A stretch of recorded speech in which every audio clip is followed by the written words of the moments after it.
Bienvenue au Royaume des Contes. Aujourd'hui, nous allons vous raconter l'histoire du quartier perdu. Il était une fois, on l'appelait le quartier des Trois Mâts. Un quartier populaire, vivant, bruyant, coloré. Des enfants qui jouaient tard, des mères qui criaient aux fenêtres, des barbes à papa au coin des rues et des secrets dans les murs. Mais un matin, les rues étaient vides. Les immeubles, disparus. À leur place, un terrain nu brûlé. Et au centre, une vieille enceinte Bluetooth qui grésillait seule, en boucle. Yes, un livreur à vélo passe par là à 6 heures. Il freine brusquement. Il n'en croit pas ses yeux. Plus de bâtiments, plus de trottoirs, plus de rires. Juste un sol noirci, sec, comme craquelé par la chaleur. Et cet objet improbable posé au milieu, une enceinte portative posée à même la terre. Elle diffuse une boucle audio étrange. Une voix d'enfant, douce et lente, chante un refrain comme une comptine. On a tout dit. Maintenant, on attend. On a tout dit, on a tout vu. Les murs ont parlé, il n'y a plus rien dessus. Chut, écoute. La police arrive, puis les pompiers, puis des drones survolent la zone. Mais rien ne s'affiche sur leurs écrans. Aucun signal, aucune donnée. Même les images satellites ne montrent plus rien, comme si le quartier n'avait jamais existé. Mais les habitants des quartiers voisins insistent. Ils ont vu les tours, entendu les cris, senti l'odeur du pain chaud le matin.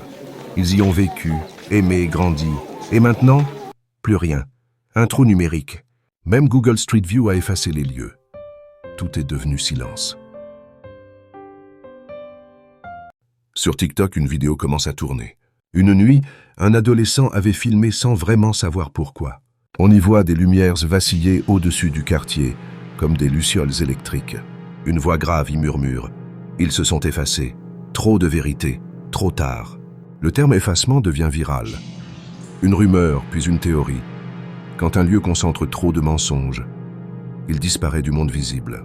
Puis un homme apparaît sur une chaîne YouTube indépendante. Il s'appelle Monsieur Diarra. Il a 72 ans. Il vivait aux Trois Mâts. Il raconte calmement, la voix cassée par les souvenirs. 3 jours avant la disparition, un gamin a trouvé une clé USB sous une bouche d'égout. Une clé toute simple. Mais dedans, il y avait tout. Des enregistrements audio, des secrets de famille, des disputes, des aveux, des dettes cachées, des trahisons entre amis, des manipulations politiques, même des affaires religieuses. Il marque un silence. Puis il ajoute, il a tout diffusé, haut et fort. Les murs ont tremblé. Les gens ont pleuré, crié, fugué. Certains ont fui en pleine nuit. Le quartier n'a pas supporté cette déchirure. Alors il s'est retiré, comme s'il avait décidé qu'on ne méritait plus de le voir. Un an plus tard, une journaliste nommée Leila reçoit un message anonyme. Il n'y a qu'une phrase. Si tu veux retrouver les Trois Mâts, viens seule. Sois honnête, sois prête. Cette nuit-là, elle retourne sur les lieux. L'enceinte est toujours là. Elle ne joue plus de musique. Mais lorsqu'elle s'approche, elle se remet à vibrer. Leila ferme les yeux, pose la main sur son cœur et avoue ce qu'elle n'a jamais osé dire. Elle raconte ce mensonge qu'elle a gardé pendant des années et qui l'a rongé. Alors, le sol s'éclaire. Une lumière bleue s'échappe de la terre. Une spirale tourne doucement, s'ouvrant comme une fleur numérique. Leila entre. Et derrière elle, un par un, d'autres habitants reviennent. Ceux qui ont appris à dire la vérité, à se regarder s'enfuir, à demander pardon. On voit Fatou, l'institutrice qui avoue avoir falsifié des résultats pour protéger un élève. On voit Karim, ancien voyou repenti, qui déposa à genoux un paquet de lettres jamais envoyées. On voit Myriam qui avait fui la cité après une trahison et qui revient pour tout dire. Mais tout le monde ne passe pas. Le maire, M. Roland, s'avance. Il sourit. Il tente de prononcer quelques mots.